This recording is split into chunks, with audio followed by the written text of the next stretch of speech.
வானத்துல நிறைய கொக்குகள் பறந்து வந்து பூமியில இருக்கவங்களோட குழந்தைய அவங்க கிட்ட சேர்க்குதுங்க. வானத்துல இருக்க மேகங்கள் தான் அந்த குழந்தைங்களை உருவாக்கி அந்த கொக்குகள் கிட்ட கொடுத்து விடுதுங்க. அதுல ஒரு மேகம் அழகான ஒரு குட்டி பூனையை உருவாக்குது. அந்த மேகத்தோட கொக்கு உடனே அதை பார்த்து ரொம்ப சந்தோஷப்படுது.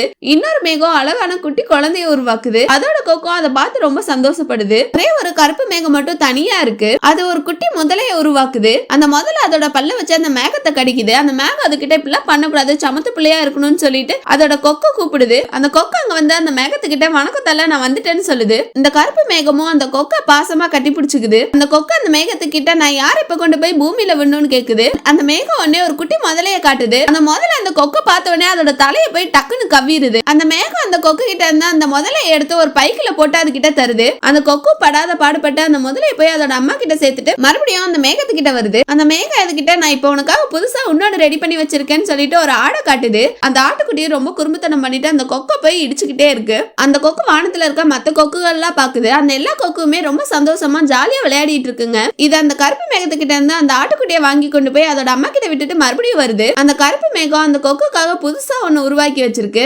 அதுவும் இந்த தடவை நல்லதா தான் இருக்குன்னு சொல்லிட்டு அதோட கையில தொடுது. பார்த்தா அது ஒரு முள்ளமன்றியா அதோட உடம்புல இருக்க முள்ளு எல்லாமே அதோட ரெக்கையில ஃபுல்லா குத்திடுது. அந்த கருப்பு மேகம் அந்த முள்ளமன்றியும் ஒரு பைக்குல போட்டு தருது. இந்த கொக்கும் கொண்டு போய் அதையும் அதோட அம்மா கிட்ட சேர்த்துடுது. கருப்பு மேகம் இந்த தடவை சுறாவோட குட்டியை ரெடி பண்ணி தருது. அந்த கொக்கு அதை பார்த்துட்டு பயந்துட்டு இன்னொரு மேகத்துக்கிட்ட போயிருது. இந்த கருப்பு மேகம் அதை பார்த்துட்டு என்னை யாருக்குமே பிடிக்கலன்னு சொல்லிட்டு அழுக ஆரம்பிச்சிருது. அந்த கொக்கு போய் அந்த மேகத்துக்கிட்ட ஏதோ வாங்கிட்டு மறுபடியும் அந்த கருப்பு மேகத்துக்கிட்டே வருது. அது வேற ஒண்ணும் இல்ல, அதோட பாதுகாப்புக்காக கவசத்தை தான் வாங்கிட்டு வந்திருக்கு. அந்த கவசத்தை மேல போட்டுட்டு இப்ப எதா இருந்தாலும் கூட நான் பாத்துக்கிறேன்னு சொல்லிட்டு அந்த கருப்பு மேகத்துக்கிட்ட கேக்குது. அந்த கருப்பு மேகம் ஒரு செகண்ட் நீ என்னை விட்டு போயிருவியோன்னு நினைச்சு ரொம்ப பயந்துட்டேன்னு சொல்லிட்டு பாசமா அந்த கொக்கை கட்டி பிடிச்சுக்குது. அந்த கொக்கும் அந்த சுறாவை கொண்டு போய் அதோட அம்மா கிட்ட சேர்த்துருது. நம்ம எப்படி இருந்தாலும் சரி, நம்ம மேல உண்மையான அன்பு வச்சிருக்கவங்க எப்பயுமே நம்மளை விட்டுட்டு போகவே மாட்டாங்க. உங்க மேல உண்மையான அன்பு வச்சிருக்கவங்கன்னு நீங்க யார நினைக்கிறீங்கன்னு கமெண்ட்ல சொல்லுங்க.